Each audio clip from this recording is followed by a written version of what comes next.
My dear brothers and sisters, we all know that Lent is one of the seasons in the liturgical calendar of the Church. But more than a season, Lent is really a journey.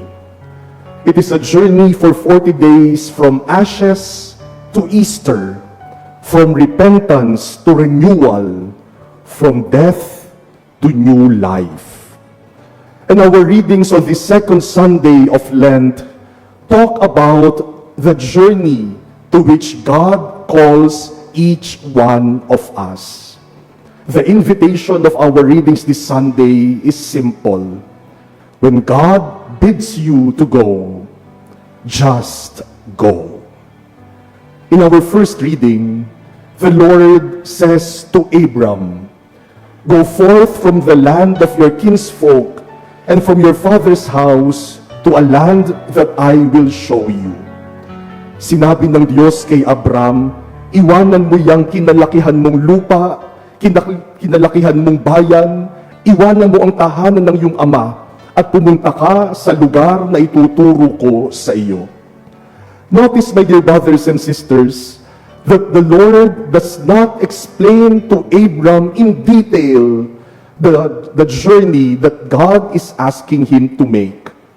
Hindi sinabi ng Diyos saan siya pupunta. Hindi sinabi ng Diyos ano ang kanyang dadaanan. The Lord simply says, "Go." Siguro nagtanong pa nga si Abram, "Lord, saan ako pupunta?" Siguro ang sagot ni Lord, "Just go." Saan ako dadaan? Sabi ni Lord, "Just go." And Abram followed the Lord.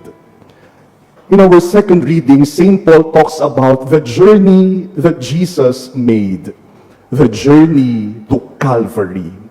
From the very beginning of Jesus' mission, it is already clear to him that he only has one direction, the direction towards the cross. And so the path that God asks Jesus to take is the path that leads to Calvary. Jesus goes where the Father bids him to go, even if that means passing through suffering, pain, and death. And in our gospel, Jesus takes Peter, James, and John and made a journey with them to a high mountain where he was transfigured before them. It was an experience of heaven. Imagine Jesus transfigured. His face shone like the sun. His clothes became white as light. And Moses and Elijah were there. And the Father's voice was heard. It was an experience of heaven. At that moment, there was clarity, there was beauty, there was certainty. No wonder Peter said, "Lord, it is good that we are here. I will make 3 tents. Let us just stay here. Wag na tayong bumaba. Okay dito, masarap ang pakiramdam dito. Langit, walang problema. Masarap ang buhay. Dito na lang tayo." But Jesus invites them to come down, to face the reality of life, to face the cross. Alam niyo po, minsan, ganun din ang ginagawa ng Diyos sa atin. Inaanyayahan tayong umakyat sa bundok para maranasan ang langit, para ipatikim sa atin ang kanyang presensya. And sometimes we just want to stay there, to experience heaven, to experience eternal bliss, to experience joy. But often God also tells us, no, go down. You cannot stay always on the top of the mountain. Let us go down. Go down and face your problems. Go down and embrace your cross. My dear brothers and sisters, the pattern is very clear. To Abram, God says, "Go to a land that I will point out to you." To Jesus, the Father says, "Go to Calvary." To the disciples, Jesus says, "Go up with me to the mountain, but also go down with me from the mountain." And to each one of us today, God is also telling us, go. Go where? Saan kaya tayo pinapupunta ng Panginoon? Maybe the Lord is telling you, go and leave behind your bad attitudes, your bad habits, and your favorite sins. Maybe the Lord is telling you, go and let go of your anger, of your resentments, of the grudges that you keep in your heart. Bitawan mo na yan, iwanan mo na yung galit na yan, yung hinanakit na yan, yung sama ng loob na yan, iwanan mo na, just go. Maybe the Lord is telling you, go to confession. Baka nung huli tayong nagkumpisal, nung pang-ikinasal tayo, o baka naman yung huling kumpisal, nung nag-first communion pa. Maybe the Lord is telling you, go to that person you have not spoken to in years. Puntahan mo na yung taong ang tagal-tagal mo nang hindi kinakausap. Puntahan mo na yung taong hindi mo pinapansin. Baka nga magkasama pa kayo sa isang bubong, hindi kayo nag-uusap, hindi kayo nagpapansinan, just go and talk to that person. Maybe the Lord is telling you, go and ask forgiveness from the person you have hurt. Humingi ka na ng tawad. Aminin mo na yung kasalanan mo. Puntahan mo na. Maybe the Lord is telling you, go and forgive the person who have hurt you. Baka hinihintay mo pa kasi mag-sorry sa'yo. Hindi nagsosorry. Di ikaw na pumunta at patawarin mo na siya. Maybe the Lord is telling you, go and leave behind your need to always be in control of everything. Go and leave behind your pride, your arrogance, yung kayabangan, iwanan na. Go and leave your comfort zones, your places of convenience. Go and grow from the things that God is asking you to let go at this moment. My dear brothers and sisters, where is God asking you to go? You know, Lent does not only ask us, what are you giving up? Lent also asks us, where does God ask you to go? And where God asks you to go, like Abram, like Jesus, like the disciples, just go. You know, my dear brothers and sisters, the assurance is this: at the end of each journey is a blessing. When Abram went to the land that God pointed to him, Abram became the father of all nations. When Jesus went to Calvary to die on the cross, his death was the way to the glory of the resurrection. And when the disciples joined Jesus in going up, but also in coming down from the mountain, they became missionaries and spread the gospel of Jesus throughout the world.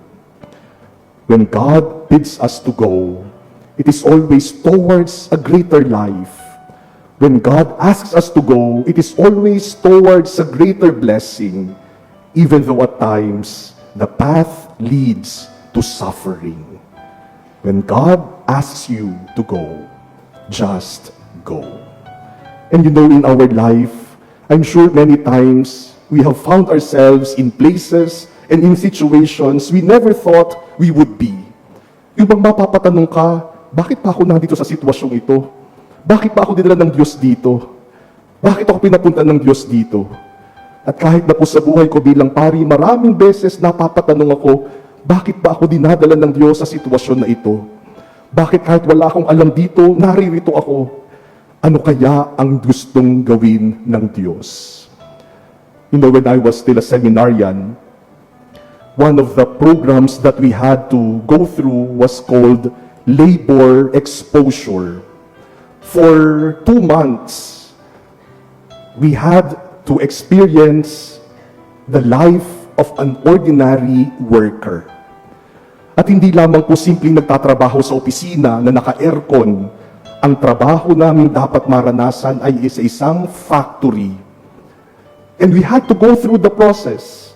Kailangan kaming mag-apply as ordinary workers. Kailangan naming magtrabaho na parang ordinaryong manggagawa.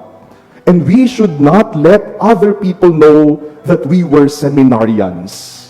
Wala dapat makakaalam. Mag-a-apply kami, magtatrabaho kami, makikisama kami sa mga kasamahan namin, pero walang makakaalam na seminarista kami. And so we started applying, kakato ka sa gate, magsasabit ka ng biodata. Minsan, in-interview kami. Sabi sa amin, talaga bang magtatrabaho kayo? Marunong ba kayo magtrabaho? Ang gaganda ng kutis nyo. Kaya after noon, talagang nagbilad po kami sa araw. Ako nga, nagpakalbo pa para magbukang nagtatrabaho talaga. Until finally, I was accepted. I landed a job in a workshop of yung po bang mga wood decorations, cornices, and moldings. Yan ang naging trabaho ko. At ang una kong assignment ay yung final polishing ng mga cornices, ng mga kornisa.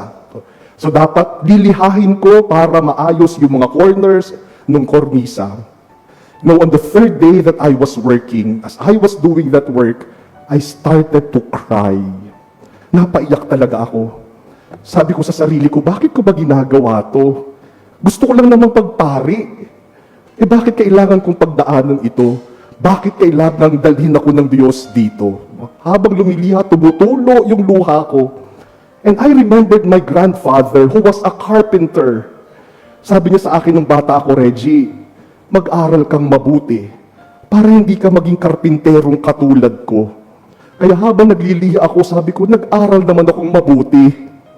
Pero bakit ginagawa ko pa din ito? Minsan, pagkatapos ng sweldo, magyayayaan yung mga kasamahan namin, inuman daw. Alam namang sabihin namin, sorry po, uuwi pa kami para magdasal. Kaya sige, sama sa inuman, kwentuhan ng buhay. At doon naranasan namin yung buhay ng mga ordinaryong manggagawa. What a blessing to get to know the kind of life they live. Kaya alam niyo po, kahit hanggang ngayon, kahit dito sa malls, may mga waiters, may mga janitors, may mga bagger sa supermarket na mga seminarista.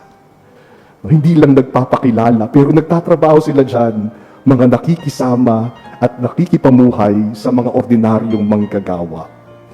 My dear brothers and sisters, this Lent, let us always ask for the courage of Abram to leave behind what is familiar. This Lent, let us ask for the obedience of Jesus to embrace always the Father's will. And this Lent, let us ask for the humility of the disciples to accompany Jesus, whether in going up or down the mountain. For wherever God bids us to go, let us trust that every faithful step, behind every faithful step, lies blessings, glory, and the resurrection.